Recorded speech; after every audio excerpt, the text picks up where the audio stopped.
We have Jim Davis from Sumter County to talk to us today about weeds in our turf and how to control them. Welcome, Jim. How are you doing today? Good. Now, what defines a weed? What's a weed? A weed is any plant in an undesirable place.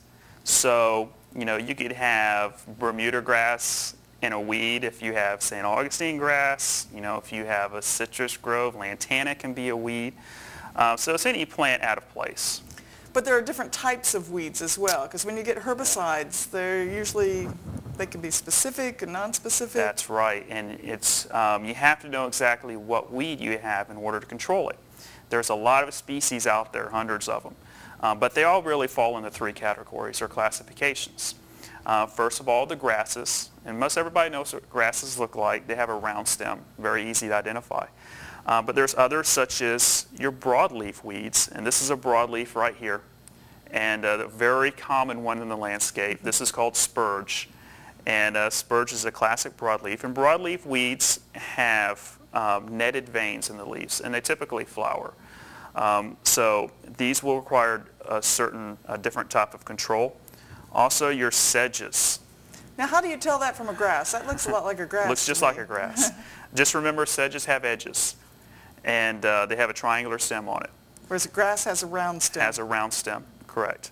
And so this is purple nut sedge, and I'm sure most homeowners have seen this in the landscape. This is probably one of the worst weeds around. It's the only thing that keeps my lawn green. Yeah, it looks almost identical to a grass. And again, you know, this type of weed requires a different amount of control, certain chemical control especially, than your broadleafs and your grassy weeds. And you know, you can go a step from there. You know, a lot of weeds are perennials, and you have some that are annuals. And your control will also be determined on that as well.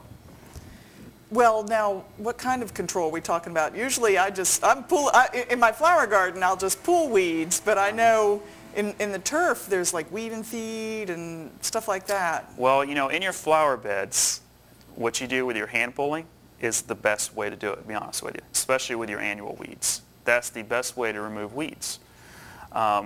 If you have to use chemical control, should be a last resort, but if you have to, first of all, make sure you read the label, select the appropriate herbicide, but also be sure not to apply on a windy day and get that herbicide on your ornamental plant, because the herbicides that you buy to kill weeds are non-selective, so they kill everything. So if you happen to have a shrub and have a windy day and it gets on your shrub, you could have damage that might even kill the plant. So make sure you use those herbicides very carefully in flower beds. There's steps to prevent those, such as your weed cloths, your weed fabrics that you can buy.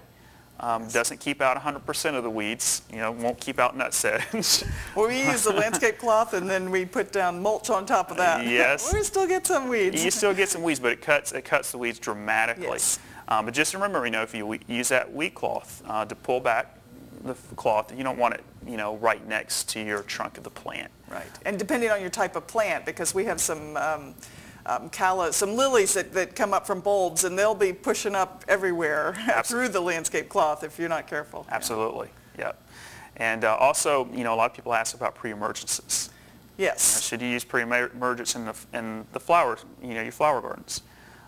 There are some out there, and we should probably say a pre-emergent means you put the herbicide down before there's any weeds there. Yes. Showing, and it's supposed to keep them from coming up. Exactly. And there are some out there, and they're effective against some weeds. But just keep in mind, if you're going to use that, if you like a wildflower garden, or if you're like me, you like your flowering plants to reseed in their garden, it's not going to happen. That's going to prevent those from coming up. So. Now, what about in your turf?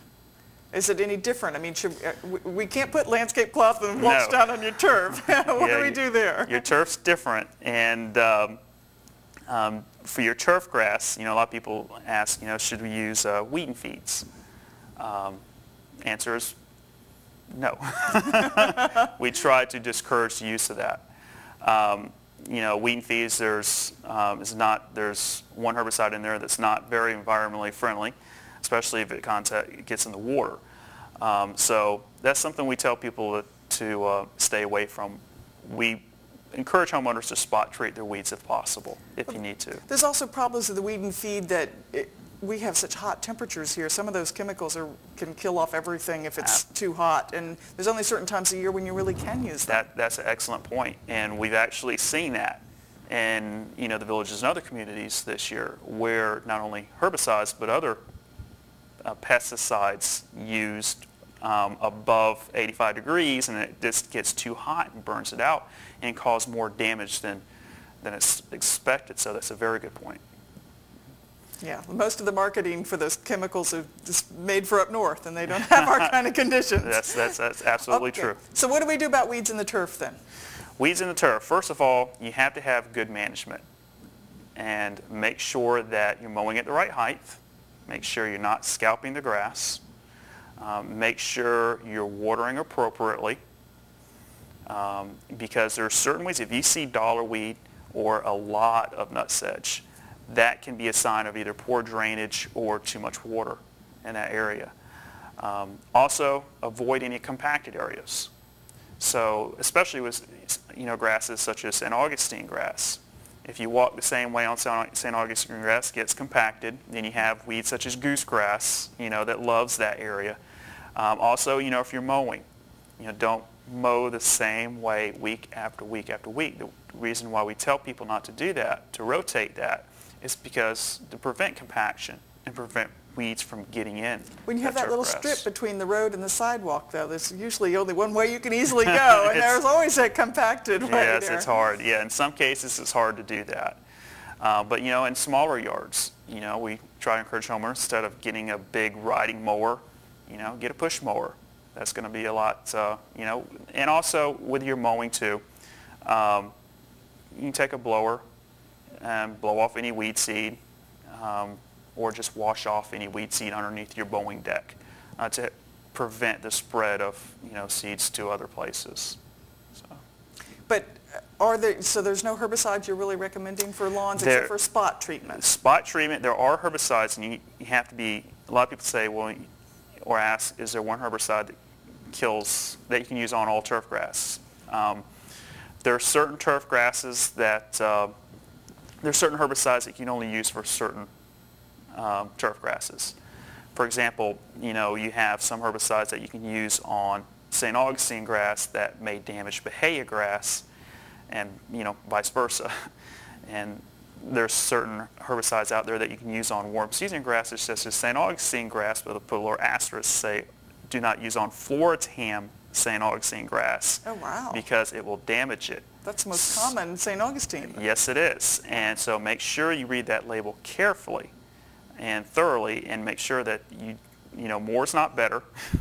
Make sure you put the applied amount, but make sure that your turf grass is listed on that label, and make sure that's on the label so you won't hurt your turf grass. And if you have sedges in your turf grass, and you can tell the part from your turf grass, there are specific herbicides that will kill sedges, and you can spot treat that? Yes, there is. There's certain herbicides for different sedges. Oh dear. Okay, I'm still doing the difference. Huh? Yes. So for yellow nut sedge and purple nut sedge, and for any information on identification, going to our University of Florida Extension plant clinics is a great opportunity. We have a lot of people who bring the weeds in. The Master Gardener clinics, yes. The Master Gardener clinics. Or, just contact your local extension office, and we'll be able to help you identify, is this certain weed and what you need to put on it. Of course, our website, we have a great publication that gives some information on what chemical controls to use on your turf grass. Great. Thank you very much. You're welcome.